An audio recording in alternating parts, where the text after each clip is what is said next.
Unmistakably Magic Podcast. I'm your host, Court, and here's the news recorded March 31st, 2018. Some highlights include new Pixar Pier characters, the farewell of a land, and your Disney World vacation might have just gotten a little more expensive.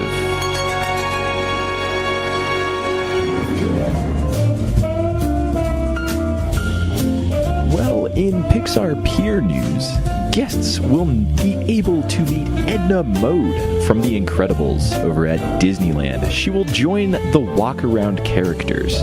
Additionally, Luxo Jr., which for those of you who don't know is the lamp from Pixar, will greet guests at the entrance to Pixar Pier. The animatronic will stand atop the Pixar Pier sign and will be the second Luxo lamp audio animatronic in the U.S. Now, he will not be there opening day, which is June 23rd. However, he is said to be arriving sometime soon. Well, Walt Disney World is now charging guests to park at resorts during their stay. Parking will automatically be added onto the total bill and will be $13 per night for value resorts, $19 per night for moderate resorts, and $24 per night for deluxe and villa resorts. However, guests will not have to pay if they are, quote, day guests, which Disney defines as they are dining, shopping, or experiencing recreational activities at the resort for the day. I think this is late. Disney is the only major theme park company that I know of that does not charge for guests to stay at resorts. Overnight parking, of course. They obviously charge guests to stay at resorts. But I think it's pretty interesting that they're doing this now. I don't know what brought it on. I'm sure it's expected to be a very busy summer season, as it always is. However, I don't know why this summer. I think this is kind of a cheap cash grab, but that's just my opinion. But again, this is the last major theme park company to charge for overnight parking. So, I mean, I hope you enjoyed it while it lasted. If you are staying at Fort Wilderness well, I wouldn't say Fort Wilderness. If you're staying at a campsite on Disney property, you still get a complimentary parking spot. So don't worry about that if you regularly do that. If not, you're going to be charging a little bit more. However, it is very small for how much a Disney World vacation is. So I don't think this will be breaking the bank of anybody who's going anytime soon. And even if you are going, if you're like me, you fly out and get picked up by the Magical Express anyways, so this fee means nothing to you. I do feel bad for the people who are driving there consistently. I don't know how much. I mean, if you're staying there like 10 nights, then that's $130 automatically added onto your trip before anything else. And yeah, that's a little bit of a bummer, but it's $130, which is basically the price of a one-day admission nowadays. So I don't think that's going to really deter many people from going or driving down to Disney World to experience Disney World, obviously. Universal Orlando has announced that Christmas in the Wizarding World of Harry Potter, Grinchmas, and Universal's Holiday Parade featuring Macy's will run from November 17th through January 6th. The events will include projections on Hogwarts Castle, decorations and holiday songs throughout the Wizarding World, floats and balloons of various Universal characters, including the Minions, Shrek, and the Penguins of Madagascar. Mannheim Steamroller will be making a return, as well as the classic Grinchmas over in Islands of Adventure. This is ridiculous to me that they're starting everything on the 17th. That is so early, and it's running through January 6th. I knew it was going to happen. I just didn't think that they would start Christmas stuff in the middle of November. They normally wait until the day after Thanksgiving. However, it looks like Universal is jumping the gun on this one. and will be starting Christmas celebrations in the kind of beginning, early half, well, technically the latter half, by 2 days of November. It's crazy to me how long they are pushing this Christmas season out. Well, the Great Lego Race VR roller coaster has opened over at Legoland, Florida. Guests now have the option to wear a VR headset to take the point of view of a Lego race car driver racing against pirates, wizards, surfers, and pharaohs. The race is in the animation style of the Lego movie and has dramatically increased wait times for this attraction. If you're going to do a VR coaster, I think this is the way to do it. They took a roller coaster that wasn't, it's a Wild Mouse type roller coaster, so it's not super intense, doesn't have any loops, doesn't have any inversions, just a couple drops. One of them's decent size, but very shallow, not super steep. I think that those are the kind of coasters that really need the VR push and should really be pushed to do VR.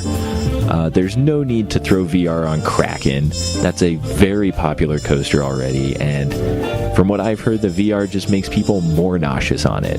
So if you're going to go a VR route, I think doing VR on a smaller, less intense roller coaster is the way to do it, because one, it's going to improve your wait times, or increase your wait times at least, so increase the popularity of the attraction. In theory, there are many people who don't like VR because it automatically increases wait times for attractions unnecessarily, because it takes time to take the VR headset off, to clean it in between every single person using it, and to put the VR headset on, and to sync everything up at the beginning, which it's an unfortunate side effect to this technology that has taken off within the industry recently.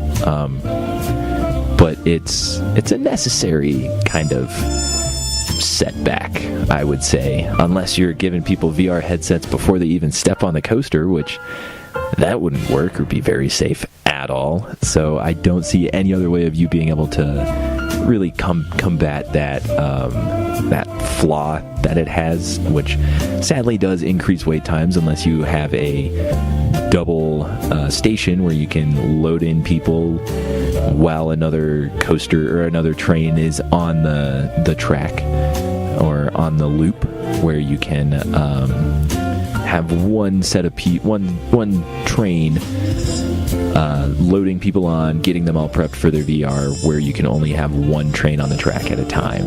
That is the only way where I can see VR being very useful or even encouraged on a larger scale roller coaster. That was a bit of a tangent, but jumping back on topic, the roller coaster has increased wait times and increased popularity for the attraction because the animation style is so well done, and it is such a fun looking animation and fun looking roller coaster from the VR perspective. It's the only one where I watched the VR video of it and immediately wanted to go either rewatch the Lego movie or go to Legoland and experience this.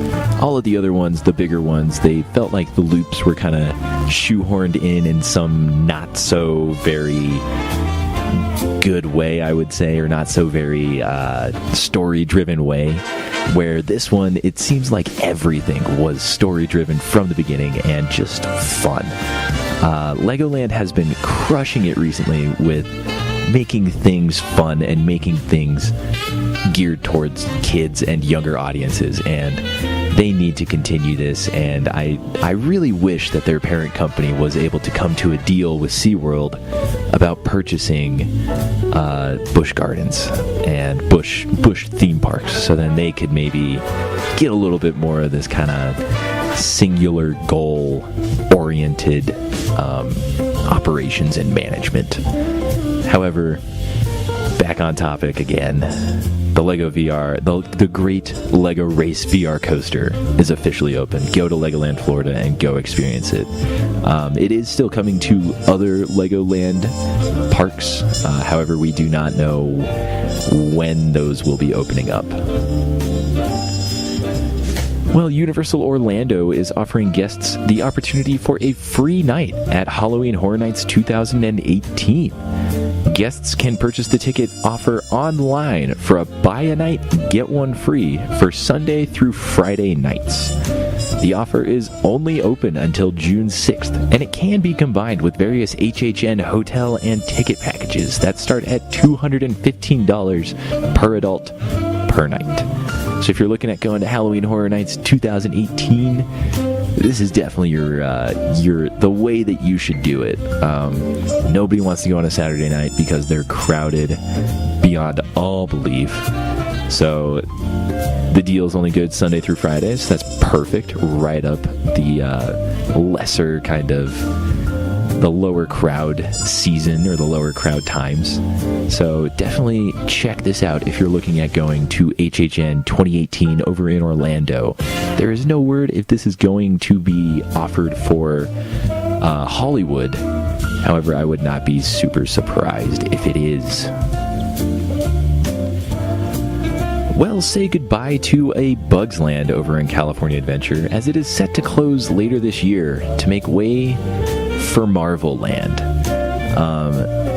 In fact, It's Tough to Be a Bug has officially closed already, and that's not returning anytime to California Adventure or to the Disneyland Resort in general. It is still open over at Animal Kingdom, at the Tree of Life over in Disney World. However, it is now gone in the Disneyland Resort. However, the new Marvel Land will open in 2020 with Guardians of the Galaxy Mission Breakout being the anchoring attraction. That's not all, though. Disneyland Paris is also getting a Marvel Land, where the current Rock and Roller Coaster will be reimagined into an Iron Man attraction, and that will also open in 2020.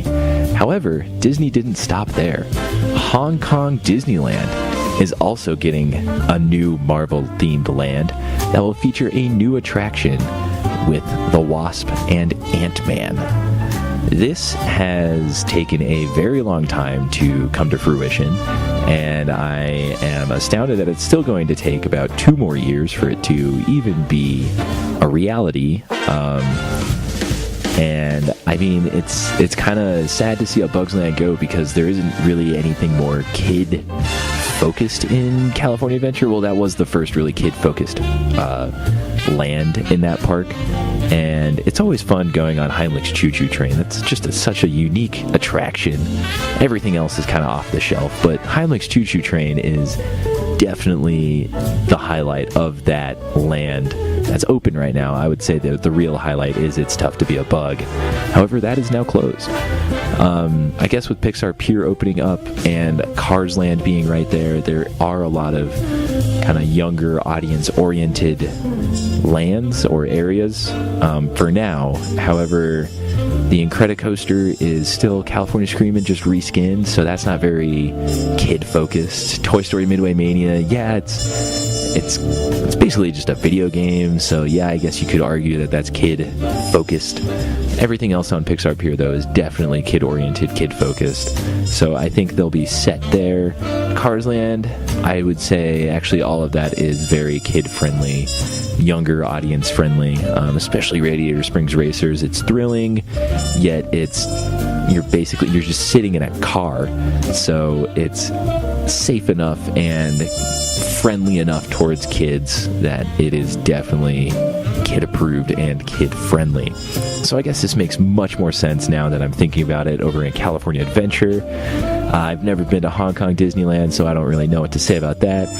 And Disneyland Paris, it's going in not the Disneyland Paris Park, it's going to be over in the Walt Disney Studios Park, and it's going to be taking over what is currently the back lot, which is basically just a parking lot at this point. So anything that they can do to liven that up a little bit, make it a little better, give it a theme, really, would be much appreciated. So 10 out of 10. Really glad that's going to Paris. Kind of bummed to see 2 attractions go in California Adventure.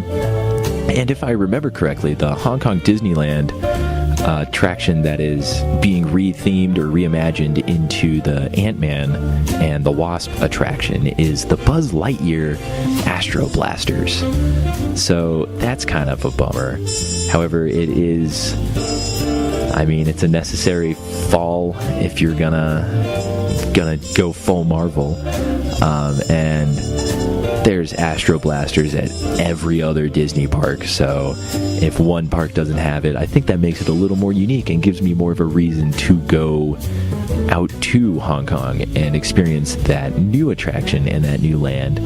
So kind of excited to go see that one. However, if it's just a reskin of Astro Blasters, which I'm sure it will be, I think that's a safe way to go about it.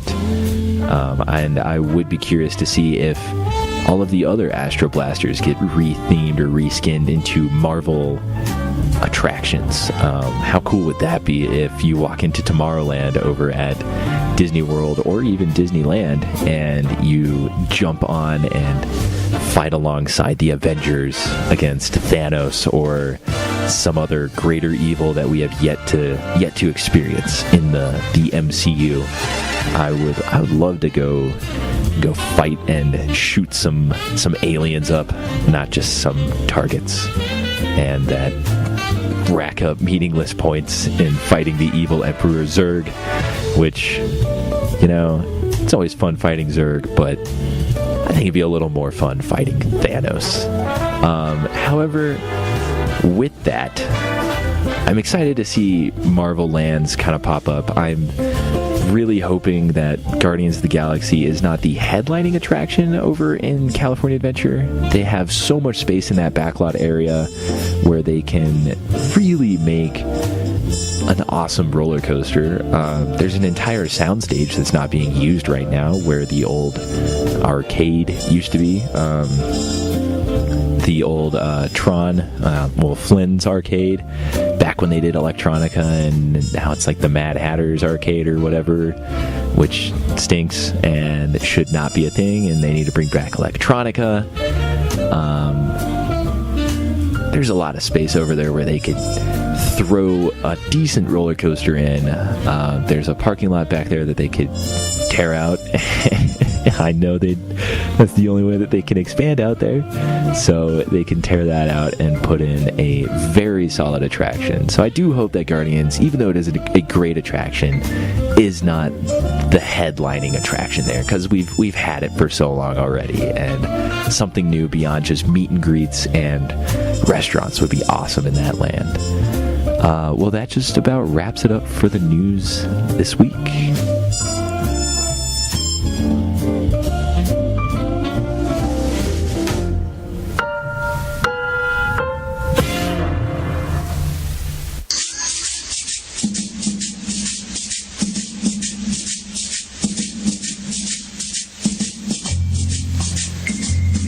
Well, I want to thank you for listening to the Unmistakably Magic Podcast. Again, I am your host, Court.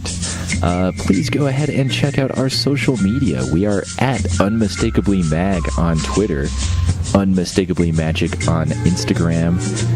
You can head over and check out our Facebook at facebook.com/unmistakablymagic. If you like what I am doing on this show and you want to support me in any way, shape, or form, drop a like on any of those various social medias, or you can head on over to unmistakablymagic.spreadshirt.com. If you have any questions, comments, concerns, any news tips, or anything that you want me to talk about, I am a huge fan of all theme parks, so if there's something happening at your home park that you would like me to cover, please go ahead and email me at unmistakablymagic@gmail.com. Go ahead and subscribe to us over on YouTube, where you can find all of our old shows and a couple of exclusive after shows that we did for a little bit. It would mean a lot to me if you left us a review on iTunes. It would help me out a lot. And as always, a big thank you to our friend Dylan over at Blast Off Branding for making our awesome logo. And go ahead and check out our friends on the Unmistakably Star Wars podcast. I don't have any shout-outs or announcements. Actually, I do. Matt, again, if you want to parody this one, claim it as your own and post it on various social medias. Just give credit where credit is due, man. It kind of hurts when you blatantly steal stuff. Just joking, dude. Feel free to do whatever you want. I thought it was hysterical when you did that last time, and I think it'll be funny if you do it again. Well, that just about wraps it up this week, so I hope you all have a magical week, and I will see you real soon.